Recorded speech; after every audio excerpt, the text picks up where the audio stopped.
नमस्कार. माझं नाव चिन्मय मांडलेकर. व्यवसायानं मी एक अभिनेता आहे, लेखक आहे, दिग्दर्शक आहे, निर्माताही आहे. काल माझ्या पत्नीनं नेहानं तिच्या इंस्टाग्राम अकाउंटवरनं एक व्हिडिओ शेअर केला होता. तो व्हिडिओ होता माझ्या मुलाला, ज्याचं नाव जहांगीर आहे, त्याच्या नावावरून आम्हाला होणारं ट्रोलिंग आणि त्याच्या नावावरून आमच्या कुटुंबाबद्दल पास केल्या जाणाऱ्या अत्यंत घाणेरड्या, अश्लाघ्य आणि हिणकस अशा कमेंट्स. हा व्हिडिओ पोस्ट केल्यानंतर सुद्धा या कमेंट्स मध्ये काही कमी झाले का? तर अजिबात नाही. इनफॅक्ट त्या वाढल्यात. आणि आता लोक त्या मुलाच्या पितृत्वापासून ते त्याच्या आईच्या चारित्र्यापासून सगळ्यावर शंका घेऊ लागलेले आहेत. एक व्यक्ती म्हणून मला त्याचा खूप त्रास होतो. मी अभिनेता आहे, पण म्हणून माझ्या मुलाला किंवा माझ्या पत्नीला कुठल्याही पद्धतीचा मानसिक त्रास जर होत असेल सोशल मीडियावरून, तर त्याच्यासाठी मी बांधील नाही. माझ्या कामावरून तुम्ही मला वाटेल ते बोलू शकता, तुम्हाला ते आवडलं नाही आवडलं, पर्सनली भेटून किंवा सोशल मीडियावर, पण माझ्या वैयक्तिक आयुष्याबद्दल बोलण्याचा हक्क तुम्हाला आहे असं मला वाटत नाही.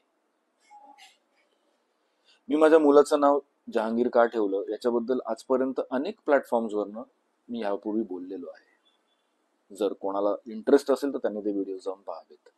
काल नेहाने सुद्धा जेव्हा व्हिडिओ बनवला तेव्हा तिनं सुद्धा त्याची मीमांसा केली, त्यामुळे ती करण्यात मी आता वेळ वाया घालवणार नाही. मला इतकंच सांगायचंय, मी छत्रपती शिवरायांची भूमिका करतो. मी आतापर्यंत 6 चित्रपटांमध्ये ती केली, आणि तरीही माझ्या मुलाचं नाव जहांगीर का, असा त्या ट्रोलिंगचा प्रमुख सूर आहे. कारण माझ्या मुलाचा जन्म 2013 साली झालाय. आज तो 11 वर्षाचा आहे, आणि हे ट्रोलिंग मला तेव्हा नाही झालं, हे आत्ता होतंय. त्यामुळे मला छत्रपती शिवरायांच्या भूमिकेनं आतापर्यंत खूप काही दिलं. महाराष्ट्रातल्या, महाराष्ट्राबाहेरच्या, देशाबाहेरच्या लाखो लोकांचं प्रेम दिलं. फक्त मराठीच नाही, अमराठी लोकांचं सुद्धा प्रेम दिलं. पण आता त्या भूमिकेमुळे जर माझ्या कुटुंबाला अशा पद्धतीचा त्रास होत असेल, तर मी अत्यंत नम्रतापूर्वक हे सांगू इच्छितो की इथून पुढे मी ही भूमिका करणार नाही.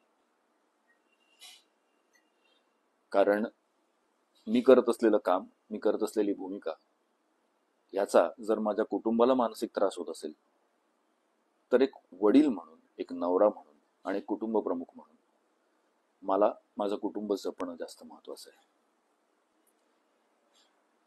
मला याचं वाईट वाटतंय का? हो, मला खूप वाईट वाटतंय.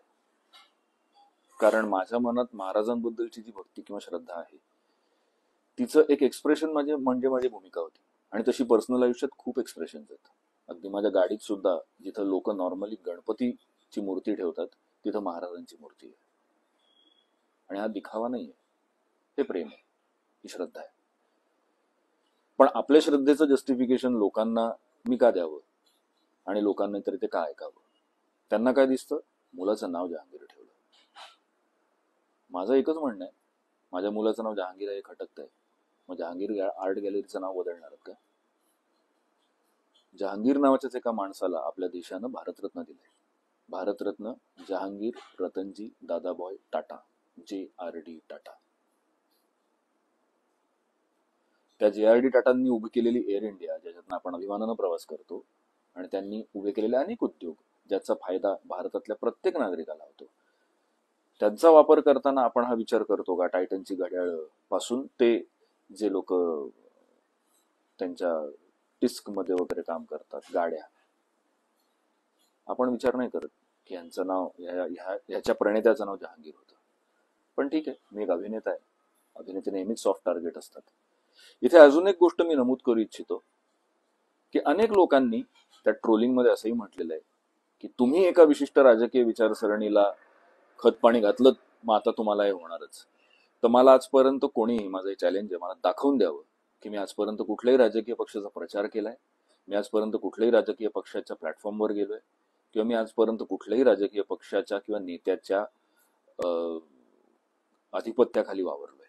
असं कधीच नाही झालंय. माझी राजकीय विचारसरणी स्वतंत्र आहे. किंबहुना ज्या पॉडकास्टवरनं हे सगळं सुरू झालं, त्या पॉडकास्टमध्ये पण मी नमूद केलं होतं की दर निवडणुकीत ठरवून वेगळ्या पक्षाला मतदान करणारा मी एक सुजाण मतदार आहे. असो, ह्या सगळ्याचं स्पष्टीकरण पुन्हा पुन्हा देण्यात काहीच अर्थ नाही. महाराजांच्या भूमिकेने आतापर्यंत मला खूप प्रेम दिलं, पण जर महाराजांची भूमिका मी केली म्हणून माझ्या कुटुंबाला आणि माझ्या 11 वर्षाच्या मुलाला ह्या मानसिक त्रासाला सामोरं जावं लागत असेल, तर त्यांची माफी मागून मी तुम्हा सगळ्यांसमोर हे जाहीर करू इच्छितो की इथून पुढं महाराजांची भूमिका मी